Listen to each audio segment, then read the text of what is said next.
Halo teman-teman semua, yuk kita dengarkan beberapa berita menarik dari seluruh dunia. Para ilmuwan baru saja membuat penemuan yang luar biasa di Mesir. Mereka berhasil membaca seluruh peta genetik atau DNA dari seorang pria yang hidup ribuan tahun yang lalu, antara tahun 2855 hingga 2570 sebelum Masehi. Ini adalah pertama kalinya peta genetik lengkap dari zaman Mesir kuno berhasil diuraikan. DNA ini diambil dari gigi pria tersebut. Menariknya, pria ini tidak dimumikan seperti Fir'aun. Ia hanya dikubur di dalam sebuah pot keramik besar. Karena tidak dimumikan, denanya justru lebih awet dan tidak rusak oleh bahan kimia pengawet. Dari pemeriksaan tulang belulangnya, para ilmuwan tahu bahwa dia adalah seorang laki-laki dengan tinggi sekitar 1,6 meter dan meninggal di usia yang cukup tua untuk zaman itu, yaitu antara 44 hingga 64 tahun. Tulangnya juga menunjukkan tanda-tanda keausan yang biasa dialami oleh seorang pengrajin tembikar, meskipun cara penguburannya tergolong mewah. Sebagai info tambahan, DNA itu seperti buku resep raksasa yang berisi semua informasi tentang makhluk hidup, mulai dari warna mata hingga risiko penyakit, beralih ke berita lingkungan yang cukup mengkhawatirkan dari California. Setelah kebakaran hutan yang besar, para ahli menemukan debu dari logam berbahaya bernama berilium di dalam rumah-rumah warga dan di udara. Berilium ini adalah logam yang sangat ringan dan sering dipakai untuk membuat komponen pesawat luar angkasa. Namun, jika terhirup, debu berilium bisa menyebabkan penyakit pernapasan yang serius dan bahkan fatal, meskipun dalam jumlah yang sangat sedikit. Para ahli kesehatan khawatir masalah ini lebih luas dari yang diperkirakan, karena baru sebagian kecil rumah yang diperiksa. Sampai sekarang, belum ada yang tahu pasti dari mana datangnya berilium ini. Bisa jadi dari produk rumah tangga yang terbakar, atau mungkin sisa material luar angkasa yang terbawa angin saat kebakaran. Pemerintah setempat menyarankan warga untuk berhati-hati dan menggunakan masker khusus. Kekhawatiran ini bahkan menyebar sampai ke pantai, di mana jumlah anak-anak yang ikut kamp selancar menurun karena orang tua takut air laut dan pasir pantai sudah tercemar. Sedikit pengetahuan umum, kebakaran hutan tidak hanya membakar pohon, tetapi juga bisa melepaskan zat-zat berbahaya dari benda-benda yang ikut terbakar, lalu menyebarkannya ke lingkungan sekitar. Sekarang kita keluar angkasa. Para astronom yang menggunakan teleskop super canggih di Chili berhasil melihat sesuatu yang menakjubkan. Mereka mendapatkan bukti langsung bahwa sebuah bintang bisa meledak 2 kali dalam waktu yang sangat singkat. Bintang ini adalah jenis bintang katai putih, yaitu sisa dari bintang yang sudah mati. Fenomena ini disebut ledakan ganda. Mereka mengamati sisa-sisa dari ledakan bintang yang terjadi lebih dari 300 tahun lalu dan letaknya sangat jauh, sekitar 160.000 tahun cahaya dari kita. Data menunjukkan ada 2 lapisan sisa ledakan, yang membuktikan adanya 2 ledakan yang terjadi hanya dalam selisih beberapa detik. Penemuan ini penting karena membantu menjelaskan mengapa ledakan bintang yang disebut supernova tipe 1A, yang biasa dipakai ilmuwan untuk mengukur jarak di alam semesta, bisa berbeda-beda. Ini seperti mengetahui bahwa beberapa kembang api bisa meledak 2 kali, yang tentunya akan mengubah cara kita mengukur dan memahami alam semesta. Sebagai catatan, 1 tahun cahaya adalah jarak yang ditempuh cahaya dalam 1 tahun. Jadi bayangkan betapa jauhnya jarak itu. Masih dari dunia astronomi, para ahli sepertinya telah menemukan benda ketiga yang datang dari luar tata surya kita. Benda ini diberi nama sementara AS11PI3Z sebelumnya. Kita sudah pernah dikunjungi oleh 2 benda serupa yang bernama Oumuamua dan Borisov. Benda baru ini bergerak dengan kecepatan sangat tinggi, sekitar 66 km per detik. Yang menjadi petunjuk kuat bahwa ia bukan berasal dari lingkungan tata surya kita. Para ilmuwan sedang sibuk menelitinya lebih lanjut. Nah, ada juga berita lain yang berbeda, yaitu tentang penemuan mikroorganisme atau makhluk hidup super kecil di sebuah asteroid. Penting untuk diingat bahwa penemuan mikroorganisme ini adalah cerita yang terpisah dan tidak ada hubungannya dengan benda antar bintang yang baru ditemukan tadi. Ada sebuah kisah sedih dari dunia olahraga di India. Seorang pemain kabadi tingkat negara bagian bernama Brijesh Solanki meninggal dunia karena rabies. Sekitar sebulan sebelum meninggal, ia digigit oleh seekor anak anjing liar yang coba ia selamatkan. Sayangnya, ia menganggap gigitan itu hanya luka kecil dan tidak mendapatkan suntikan anti rabies yang seharusnya.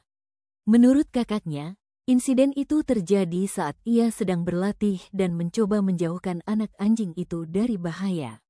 Kejadian tragis ini mengingatkan kita semua betapa pentingnya kesadaran akan bahaya rabies dan perlunya penanganan medis yang cepat setelah digigit oleh hewan, terutama hewan liar. Rabies adalah penyakit yang hampir selalu fatal jika gejalanya sudah muncul, tetapi bisa dicegah 100% dengan vaksinasi segera setelah terpapar. Di Kolombia, hujan yang sangat deras telah menyebabkan bencana besar di kota Villavicencio. Banjir parah terjadi di mana-mana dan bahkan sebuah lubang besar seperti kawah terbentuk di tengah kota. Hujan lebat ini menyebabkan setidaknya 19 titik darurat dan menewaskan seorang pria yang tertimbun longsor saat sedang tidur. Ribuan orang terkena dampak banjir ini.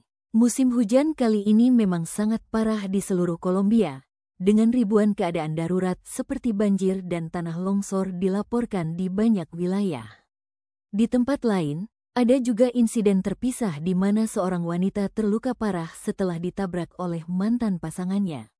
Bencana alam terkait iklim di Kolombia memang terus meningkat dalam 10 tahun terakhir, sejalan dengan laporan global tentang kekeringan yang memecahkan rekor sejak tahun lalu.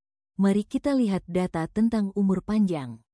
Saat ini, ada sekitar 630.000 orang di seluruh dunia yang berusia 100 tahun atau lebih. Sebagian besar dari mereka tinggal di 10 negara saja. Monaco kini menjadi negara dengan proporsi penduduk lanjut usia tertinggi di dunia, mengalahkan Jepang. Namun, Jepang masih memiliki jumlah total orang tua terbanyak. Negara-negara di Eropa mendominasi dalam hal populasi yang menua. Harapan hidup setelah pensiun juga berbeda-beda di setiap negara. Orang di Prancis rata-rata bisa menikmati masa pensiun selama 23 tahun, sementara di Amerika Serikat sekitar 18 tahun. Faktor-faktor seperti pola makan, gaya hidup, genetika, dan kualitas layanan kesehatan dipercaya menjadi kunci umur panjang. Sebuah penelitian baru dari Spanyol menemukan partikel plastik super kecil, atau mikroplastik, di dalam sampel air mani dan cairan ovarium manusia. Ini menunjukkan betapa polusi plastik sudah menyebar luas dan masuk ke dalam tubuh kita. Para peneliti menemukan fragmen plastik di lebih dari setengah sampel yang mereka analisis. Plastik yang ditemukan termasuk jenis yang biasa ada di panci anti lengket dan botol minuman. Meskipun penelitian ini masih awal dan melibatkan sedikit orang, penemuan ini menimbulkan pertanyaan serius tentang bagaimana mikroplastik bisa memengaruhi kesuburan dan kesehatan kita secara umum. Sebagai info, mikroplastik berasal dari pecahan benda-benda plastik yang lebih besar dan bisa masuk ke tubuh kita melalui makanan, air, dan bahkan udara yang kita hirup. Para peneliti di Australia memperingatkan bahwa program kecerdasan buatan atau AI yang sering kita gunakan, seperti chatbot, bisa diatur untuk menyebarkan informasi kesehatan yang salah tapi terdengar meyakinkan. Alat-alat ini bisa menghasilkan berita bohong dalam jumlah besar dengan sangat mudah, lengkap dengan gambar dan video palsu. Para ahli mengatakan, sedikit saja perubahan dalam cara kita bertanya pada AI bisa menghasilkan jawaban yang bermasalah. Ini menunjukkan betapa pentingnya adanya aturan yang lebih ketat untuk melindungi konsumen dari bahaya misinformasi kesehatan yang dihasilkan oleh AI. Jadi, selalu periksa kembali informasi kesehatan dari sumber yang terpercaya ya. Sebuah meteor yang sangat terang melintas di langit Swedia dan Finlandia pada malam hari tanggal 1 Juli. Banyak orang yang melihat dan merekam bola api bercahaya ini. Saksi mata mengatakan meteor itu terlihat selama sekitar 5 detik dan sangat terang. Untungnya, tidak ada laporan kerusakan atau korban jiwa. Pihak berwenang juga belum bisa memastikan apakah ada serpihan meteor yang jatuh ke bumi. Sedikit pengetahuan, meteor adalah batuan luar angkasa yang terbakar abis saat memasuki atmosfer bumi. Jika ada sisa yang sampai ke permukaan bumi, itu disebut meteorit. Ada kabar kurang baik dari proyek luar angkasa. Sebuah satelit bernama Metanesat, yang dirancang untuk melacak kebocoran gas metana di seluruh dunia, telah kehilangan daya dan kemungkinan besar tidak bisa diselamatkan lagi. Satelit senilai $88 juta ini kehilangan kontak saat berada di atas Norwegia. Satelit ini baru diluncurkan pada bulan Maret dan diharapkan bisa beroperasi selama 5 tahun. Tujuannya sangat penting, yaitu untuk memantau emisi metana dari fasilitas minyak dan gas. Gas metana adalah gas rumah kaca yang sangat kuat, sekitar 80 kali lebih kuat dari karbon dioksida dalam memanaskan planet. Kehilangan satelit ini adalah sebuah kemunduran. Tetapi para ilmuwan akan terus melanjutkan pekerjaan mereka dengan cara lain. Terakhir, ada rencana pemotongan anggaran NASA sebesar 25% yang diusulkan oleh pemerintahan Trump. Jika disetujui, ini akan berdampak besar pada banyak program sains, terutama misi ke planet lain. Salah satu yang paling terdampak adalah misi ExoMars milik Eropa. NASA sebelumnya setuju untuk menyediakan beberapa komponen penting bagi robot penjelajah Mars milik Eropa, seperti roket peluncur dan sistem pendaratan. Tanpa bantuan Amerika, misi untuk mencari tanda-tanda kehidupan kuno di bawah permukaan Mars ini terancam tertunda lagi hingga tahun 2030 atau lebih. Penundaan ini akan sangat mahal dan bisa mengancam salah satu misi penjelajahan Mars yang paling unik. Semoga informasi ini bermanfaat dan menambah wawasan kita semua ya.